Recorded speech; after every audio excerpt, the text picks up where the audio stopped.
कि सद्गुरु के द्वारा जो प्रदत्त मंत्र है, उन मंत्र से आप परमात्मा की उपासना करो, उन मंत्र से आप ध्यान करो, उन मंत्र को निरंतर अहर्निशम जाप करते रहो, और यही मानव का श्रेष्ठ परम धर्म है। क्योंकि देखिए, सद्गुरु के द्वारा जो प्रदत्त मंत्र होता है, उन मंत्र में आपको अभिमान नहीं आएगा। सद्गुरु ने आपको दीक्षा दिया, दीक्षा हम क्यों लेते हैं? कि मेरे अंदर अभिमान उत्पन्न हो जाए। और कोई ऐसा भी लोग है जो दीक्षा लेने के बाद वो और अभिमानी हो जाते हैं। कभी कभी मुझे बोलना नहीं चाहिए, हमारे गुरुदेव के बहुत सारे शिष्य हैं मिथिला में, जाप भी खूब करते हैं दिन रात, लेकिन उसके अंदर से अभी तक अभिमान नहीं गया। इतना अभिमानी है, इतना अभिमानी हो जाता है बहुत लोग कि महाराज उसके अंदर लगता है कि हमने तो अब भगवान को प्राप्त कर लिया, लेकिन भगवान को आप तब तक नहीं प्राप्त कर सकते हैं जब तक आपके अंदर दीनता नहीं आएगी। मैं बार बार क्यों कहता हूं कि अपने अंदर दीनता लाओ, और ये तब ही आएगा जब आपके हृदय में सेवा भाव रहेगा। जहां भी हो सेवा करो, भगवान की सेवा करो,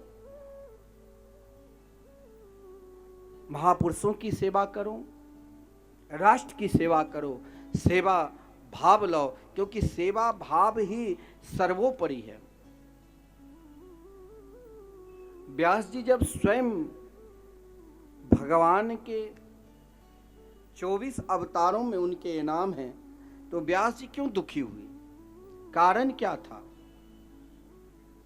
भागवत में तो वर्णन है कि व्यास जी अपने सम्याप्रास नाम के आश्रम जो बद्रीनाथ में,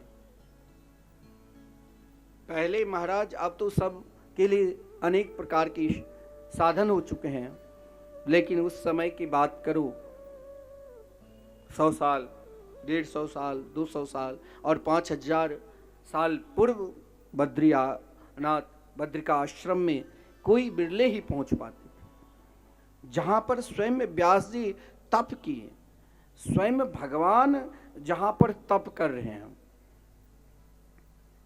यहां तप भारतवर्ष में तप प्रधान दिखाया गया है। विद्या, कोई विद्या की प्राप्ति के लिए तब तक तप करो जब तक सफलता न मिल जाए। धन के लिए, पुरुषार्थ के लिए तब तक साधना करते रहो जब तक उन पुरुषार्थ तक न पहुंच जाओ। भगवान स्वयं नर नारायण के रूप में तप करते हुए क्यों दिखाया? कि जीवन में आप चाहोगे कि हम सरल मार्ग से निकल जाए, सांकरी गली से, तो कहीं दुर्घटना भी हो सकती है। इसके लिए हमें तप और साधना करना पड़ेगा। व्यास जी स्वयं उन तप को, साधना को बिल्कुल सरल बना दिया। अब सरलता क्या है? आप कोई, अब जैसे आप भागवत श्रवण कर रहे हैं, भागवत कोई केवल वेदांत दर्शन देकर, न्याय देकर आपको श्रवण कराए तो या तो नींद आ जाएगी या आप उठकर चले जाओगे। तो यहाँ भगवान की लीला, भगवान के चरित्रों के द्वारा ज्ञान कराते। तो व्यास जी ने सोचा सबको भगवान एक साथ मिल जाए,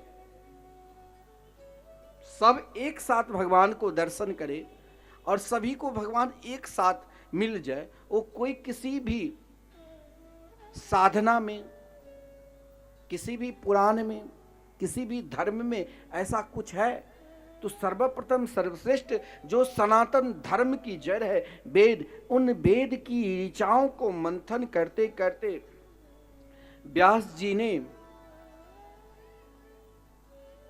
ओमकार से वेद की 4 भाग में, ऋग्वेद, सामवेद, यजुर्वेद, अथर्ववेद, फिर भी महाराज और सरलता, देखिए कितनी सरलता है।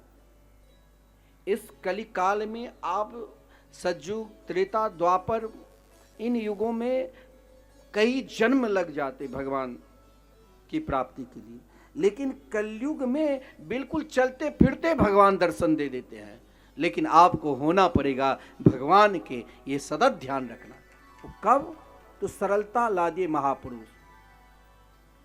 जैसे माता पिता अबोध बच्चे को सुनाते हैं कि ये पिता है, ये माता है, ये चाचा है, ये चाची है, तो बोलने लग जाते।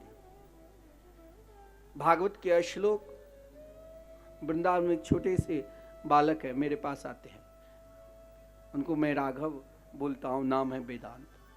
भागवत के महात्म के श्लोक अब मानो 2-3-4 वर्ष से भी कम है, और भागवत के श्लोक स्वर लगाकर आपको श्रवण करा देंगे, क्योंकि माता पिता ने उनको भागवत धर्म का उपदेश देना ही प्रारंभ कर दिया। साष्टांग ठाकुर जी के समीप दंडवत प्रणाम करेंगे। तो कहने का तात्पर्य, व्यास जी हमारे महाराज पूर्वज, जिनके माध्यम से, जिनके मार्गदर्शन में ही हमें भगवान को प्राप्त करना है, मार्गदर्शक तो बनाकर रखना पड़ेगा, तभी उन मार्गदर्शक के माध्यम से ही हम सही मार्ग पर जा सकते हैं। तो व्यास जी जैसे मार्गदर्शक मिल जाए तो सोचा कि कोई कलयुग में बहुत बड़े ज्ञानी भी होंगे तो कभी कभी अज्ञानी हो जाते, लेकिन सब भगवान के हो जाए, ऐसा कोई ज्ञान प्रकट करूं। एक महात्मा स्वयं भगवान के ही अवतार स्वरूप व्यास जी ने वेद की ऋचाओं को मंथन किया। महाभारत जैसे विशाल ग्रंथ जिसमें 1 लाख श्लोक है, 17 पुराणों की रचना की, फिर भी देखी मन में अशांति कब तक है। बहुत लोग कहते हैं मन बहुत अशांत है, अशांति है। धन की भी कमी नहीं है, प्रतिष्ठा की भी कमी भी नहीं है, समाज में नाम है, फिर भी मन अशांति है, तो समझ लो कहीं ना कहीं हमसे कुछ ना कुछ अपराध होता है, दोष होता है, जिस कारण समाज के कार्य करते हुए, भगवान के निकट जाते हुए यदि मन अशांति में हो जाए तो स्वयं उस अशांति को ढूंढो। और अशांति, एक बात ध्यान देना, हम बहुत जल्दी किसी के ऊपर तो दोषारोपण कर देंगे, लेकिन आप सही में ध्यान देना, कभी आप अपने दोष अपने अंदर देखा है? कोई नहीं देखता है। जिस दिन अपना दोष स्वयं देखने का अनुभव होने लग जाए, मान लेना कि अब हमें कोई रोक ही नहीं सकता, अब तो जरूर हमें बांके बिहारी के दर्शन मिलेंगे, महापुरुषों की दर्शन मिले। बहुत लोग कहते हैं कि आजकल साधु संत कहाँ मिलते हैं। कई साधु संत ऐसे पाखंड दिखाते हैं, पाखंडी हो गए, शादी विवाह, घर परिवार, फैक्ट्रियां, व्यापार बढ़ा रहे हैं। कहाँ मिलते हैं? मिलेगा, लेकिन उसके लिए आपने अभी तक जो परिश्रम किए हैं, ऐसा नहीं जो आप तीर्थ स्थान नहीं गए होंगे, ऐसा नहीं जो आप मंदिर में भोलेनाथ के जल नहीं चढ़ाए होंगे, ऐसा नहीं जो आप दान पुण्य नहीं किए होंगे। सब कुछ करने के बाद भी मन अशांत रहे, दुखी रहे, तो मान लेना कि अभी परमात्मा की कुछ इच्छा है, या उन इच्छा को मुझे पूर्ति करना है। अपना दोष खुद को अनुभव होने लग जाए, जिस दिन अपना दोष का अनुभव होने लग जाए, तो मान लेना कि परमात्मा की प्रथम कृपा है। क्योंकि कहा गया है ब्रज विलास में, कृपा भई तब जानिए जब देखे आपन दोष।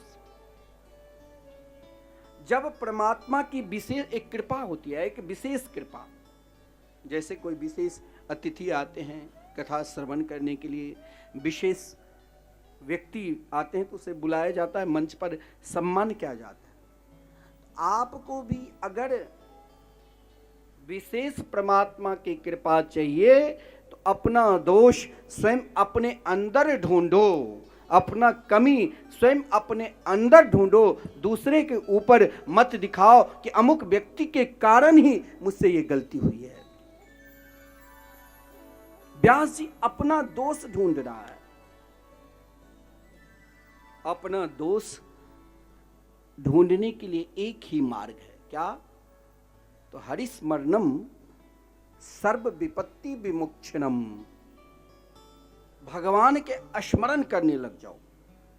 क्योंकि सबसे अधिक अगर आपके कोई संसार में शुभ चिंतक होंगे तो एकमात्र बांके बिहारी ही, दूसरे को नहीं। तो उनके स्मरण करने लग जाओ। जो ही आप भगवान के स्मरण करोगे ना, भगवान आपके निकट कोई ना कोई श्रेष्ठ मार्गदर्शक को भेज देंगे। तो व्यास जी ने सोचा कि वेद के 4 भाग के, महाभारत की रचना की, 17 पुराणों की भी रचना कर दिया, फिर भी मैंने चाहा कि बहुत सरल और सुगम मार्ग से प्राणी मात्र भगवान को प्राप्त कर ले, लेकिन अभी तक तो मुझे वो अनुभव हुआ नहीं। तो क्या करूं? जब आप अपना प्रयास कर रहे हो कोई श्रेष्ठ कार्य के लिए, तो अपना प्रयास कर रहे हो और अपना प्रयास निरंतर करना चाहिए, समाज की सेवा के लिए, राष्ट्र की सेवा के लिए, आप परमात्मा की प्राप्ति के लिए। जब अपना प्रयास काम नहीं करे तो सीधे सद्गुरु के शरण में चला जाना चाहिए, सीधे मार्गदर्शक के शरण में चला जाना चाहिए। सबके मार्गदर्शक कौन है? तो एकमात्र परब्रह्म परमात्मा श्री बांके बिहारी, उनके शरण में चले जाना चाहिए और उनको पुकारना चाहिए। उनका पुकार भी बहुत सरल है। आप श्री सीताराम, श्री राधे श्याम बोलते हो तो क्या आपको परिश्रम करना पड़ता है? कभी भी किसी भी अवस्था में इतना सरल और सुगम है जो किसी भी अवस्था में आप प्राप्त कर सकते हो। जो ही व्यास जी ने भगवान का स्मरण किया, भगवान के विग्रह, इस कलयुग में भगवान के स्वरूप कौन है? नाम जापक महापुरुष संत। अगर नाम जापक महापुरुष संत के दर्शन मिल जाए तो समझ लेना भगवान के ही दर्शन। क्योंकि देवर्षि नारद जी निरंतर अहरनिशम 24 घंटे भगवान के मंगलमय, मधुरमय, आनंदमय नाम का स्मरण करते रहते हैं। जब दो संत एक साथ मिलते, कोई सत्संगी ना, तो बाकी चर्चा, हम लोग जैसे आप लोग अभी कथा में उपस्थित हैं, घर पर जाओगे अपने अपने घर पे, तो सबसे अधिक आप सबसे प्रिय क्या सुनते हो? 2-4 माताएं एक जगह आ जाए, एकत्रित हो जाए, तो आपस में पड़ोसी के ही स्तुति करने लग जाती है। स्तुति इससे ज़्यादा मैं नहीं बोलूँगा, उसकी निंदा चालू कर देगी। और उस निंदा को सुनने में जो मन लगता है उस जिस लगन से आप निंदा किसी के सुनते हो, उसी लगन से यदि आप भगवान की कथा सुनने लग जाओगे तो जरूर भगवान की कृपा होगी। लेकिन महाराज, हम तो उस कचरा को लेने के लिए बार बार पूछते हैं, और उसने आज क्या खाई, कौन सी वस्त्र पहन रखी है, कौन सी साड़ी, कौन से रंग की, ये हम बार बार सोचते हैं। यहाँ भी बहुत लोग कथा में भी बैठी होगी तो कोई जरूरी नहीं है कि वो कथा ही सुनती होगी। घर पर चलो, हम सब एक जगह नहीं होते, एकत्रित होकर चलो निंदा प्रारंभ कर। लेकिन आप बाकी में कहीं सत्संगी के पास जाओगे, कोई हमारे सदगुरुदेव से मिलते हैं, सारी बात पूछ लेंगे और फिर वो विषय वस्तु पर कि भगवान के मंगलमय नाम का स्मरण करो, वहीं पर लाकर आपको खड़े कर देंगे।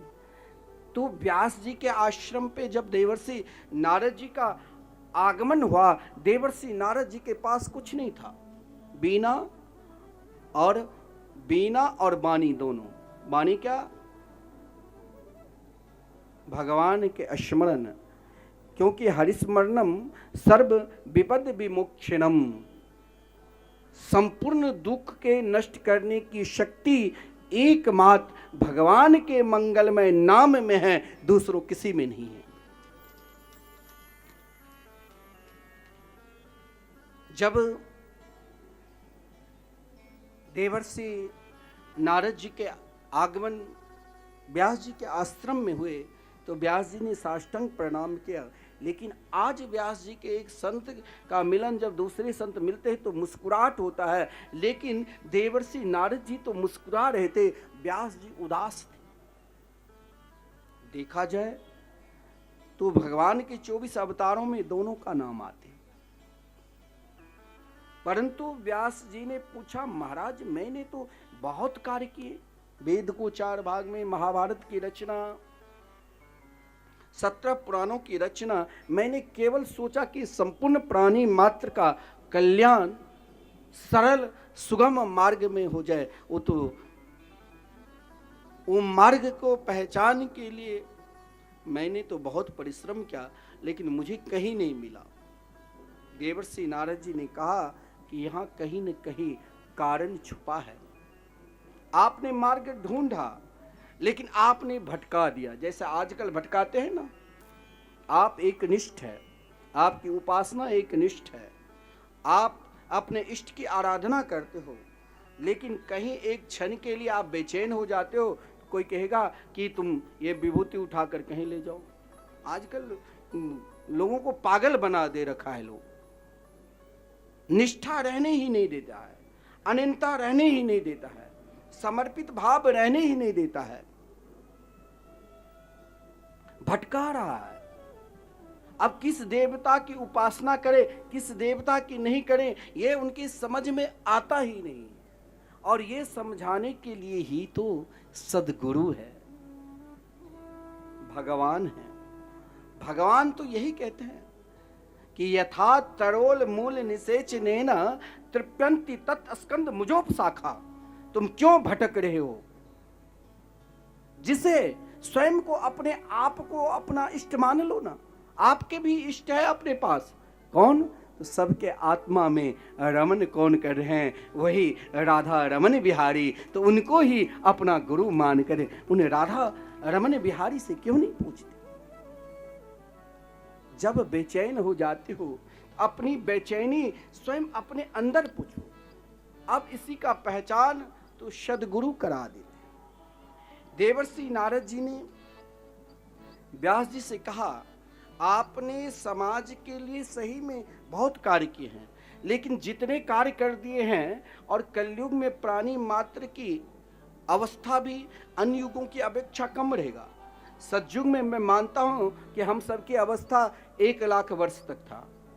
त्रेता में मानता हूं शास्त्र के अनुसार हम सबकी अवस्था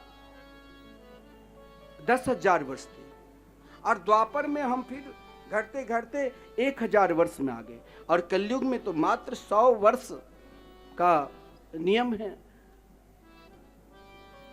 लेकिन इन 100 वर्षों में कौन 100 वर्ष रहता है? और हमें इन शरीर से ही भगवान को प्राप्त करना है। तो यहां एक कार्य करना पड़ेगा।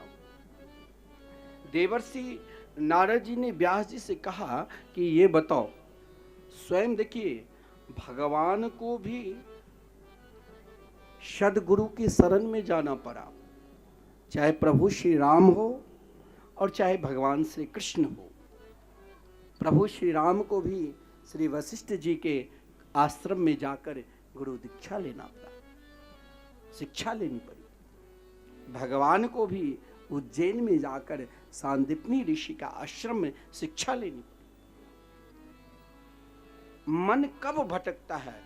जब हम सद्गुरु के आश्रित नहीं हुए। सद्गुरु आपको क्या, सद्गुरु मिल गए तो मन नहीं भटकेगा? नहीं।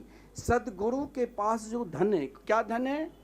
तो कृष्ण नाम धन है। देवर्षि नारद जी ने व्यास जी को स्पष्ट कहा कि कोई वक्ता नहीं बोलेंगे जल्दी।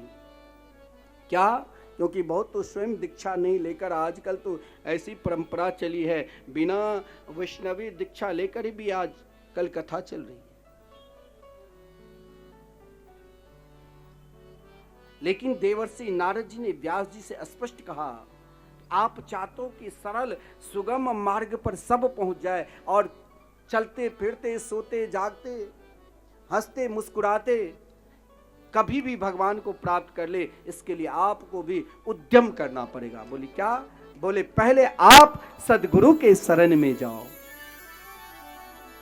क्योंकि हमारे शास्त्र में स्पष्ट कहा गया है कि अदीक्षी तस्य वामोरु निष्फला सकला क्रिया पशु योनि मवापनोति दीक्षाहीना मृता नरा।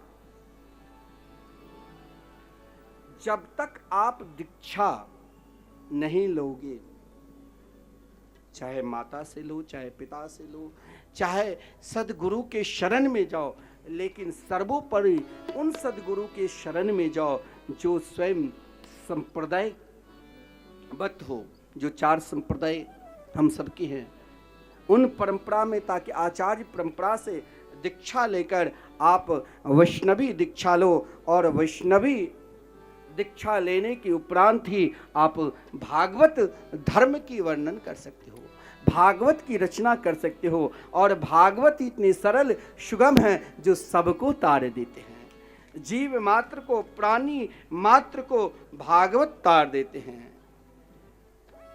क्योंकि